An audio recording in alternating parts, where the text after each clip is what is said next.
प्रीति की मम्मी बहुत देर से परेशान थी और प्रीति के मोबाइल पर लगातार टेक्स्ट मैसेज भी लिख रही थी। अरे ये प्रीति मैसेज क्यों नहीं पढ़ रही है? पता नहीं, ठीक हो, बस मुझे तो चिंता हो रही है। क्या हुआ? तुम इतनी परेशान क्यों हो? प्रीति अपनी कान की मशीन घर पर ही भूल गई है। पर भूल कैसे गई? अरे उसने चार्जिंग पर लगाई थी, उसकी बैटरी चार्ज नहीं थी, बस यही गलती हो गई, वो उठाना भूल गई। जिस बात का डर था वही हुआ। प्रीति परेशान थी, उसे रोड पर ट्रैफिक सुनाई नहीं दे रहा था। तभी एक कार लगातार हॉर्न दे रही थी। प्रीति के चोट लगते लगते बची और गाड़ी में बैठा लड़का गुस्से में प्रीति के पास आया। अरे सुनाई नहीं देता क्या? बहरी हो? कितनी देर से हॉर्न बजा रहा हूँ? अभी गाड़ी से चोट लग जाती तो सारा इल्जाम मेरे ऊपर लगा देती। मैं अच्छी तरह से जानता हूँ तुम जैसे लोगों को। अरे सुनाई नहीं दे रहा क्या? अभी भी चिल्ला रहा हूँ। सॉरी, आपने कुछ कहा?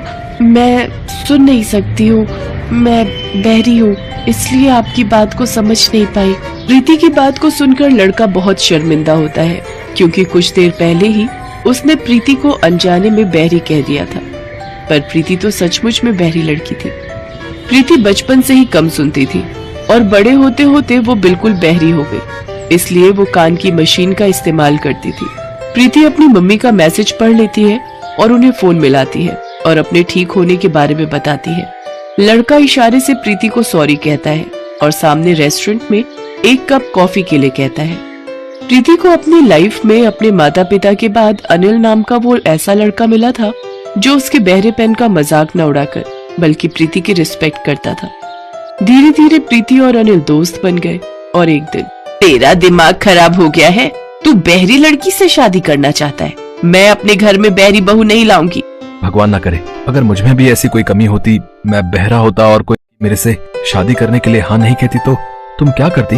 अनिल प्रीति से प्यार करने लगा था, इसलिए अपनी माँ को समझा बुझाकर वो प्रीति से शादी कर लेता है। शादी के बाद जब मुंह दिखाई में प्रीति ने कान की मशीन लगा रखी थी तो मोहल्ले की औरतें बातें बनाने लगी। अरे सुजाता जी की बहू तो बहरी है, वो देखो कान में सुनने वाली मशीन लगा रखी है। इन्हें अपने अनिल के लिए बहरी लड़की ही मिली थी। इनके अनिल में कोई नुक्स था क्या जो नुक्स वाली लड़की ढूंढ ली? धीरे बोलो, सुजाता जी इधर ही आ रही हैं। हम कौन सा डर रहे हैं, हम भी तो सही बोल रहे हैं। क्यों सुजाता बहन, तुम्हारी बहू सुनती नहीं है क्या? इसके कानों में तो मशीन दिखाई दे रही है। ऐसी भी क्या जल्दी थी जो अपने अनिल के लिए तुम बहरी बहू ढूंढ लाई? क्या करूं बहन जी, हमारी किस्मत ही फूटी थी। पता नहीं मेरे बेटे के ऊपर इसने क्या काला जादू कर दिया। मेरा बेटा इसकी तरफ खींचा ही चला गया। अब बच्चों की जिद के आगे तो माँ बाप को झुकना ही पड़ता है। बाकी तो राम ही जाने कि हमारे घर का अब क्या होने वाला है। सबकी बातें सुनकर प्रीति की आंखों में आंसू आ जाते हैं और वो चुपचाप अपने कमरे में चली जाती है और रोने लगती है। प्रीति अनिल से इस बारे में कुछ भी नहीं कहती। प्रीति अक्सर ध्यान रखती थी कि वो अपनी कान की मशीन हमेशा लगा कर रखे ताकि घर में किसी को भी कोई परेशानी ना हो। एक दिन प्रीति की ननद जिसकी दूसरे शहर में शादी हुई थी वो रहने आई हुई थी। मम्मी, आपको पता है मेरे ससुराल में मेरी कितनी बदनामी हुई है? मेरी सास तो ये ताना दे रही थी कि अनिल भैया ने आखिर एक बहरी लड़की को ही अपनी पत्नी क्यों चुना, और वो तो ये भी कह रही थी कि कहीं आगे चलकर भैया के बच्चे भी बहरे पैदा। नीलिमा, तुम पीठ पीछे अपनी भाभी की बुराई कैसे कर सकती हो? मुझे तुमसे ये उम्मीद नहीं थी। तुम मेरी सगी बहन होकर जब अपने ही गलत बोलेंगे तो बाहर वालों से कैसी उम्मीद रखेंगे? प्रीति किसी को भी कुछ नहीं कहती है, वो बेचारी तो इसी कोशिश में लगी रहती है कि किसी तरह से आप सबको खुश रखे। उसने ही मुझे भेजा था तुम्हें ये बताने के लिए शाम को मॉल घूमने के लिए चलेंगे।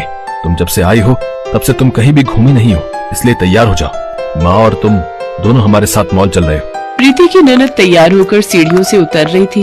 अचानक उसका पैर फिसला और वो सीढ़ियों से गिर गई। इस वजह से प्रीति की ननद के पैर में फ्रैक्चर हो गया और डॉक्टरों ने उसे बेड रेस्ट के लिए बोल दिया।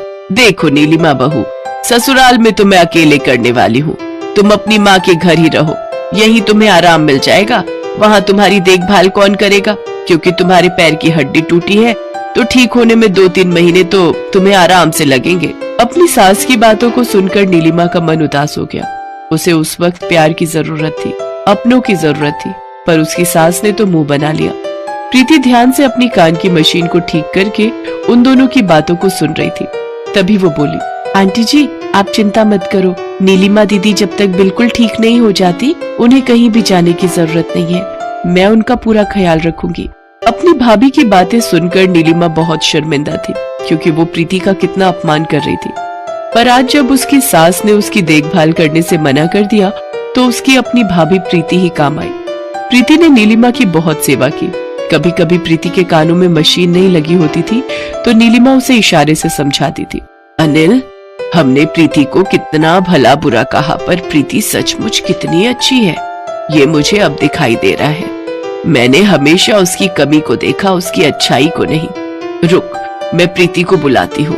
प्रीति बहू, सुन तो। प्रीति नीलिमा को दवाई दे रही थी। उसने कान में मशीन नहीं लगा रखी थी, इसलिए वो अपनी सास की बात को नहीं सुन पाई। पर सुजाता इस बात को समझ गई और वो प्रीति के पास गई और उसके कंधे पर हाथ रखा और इशारे से उसके कान की मशीन उसके हाथ में दी।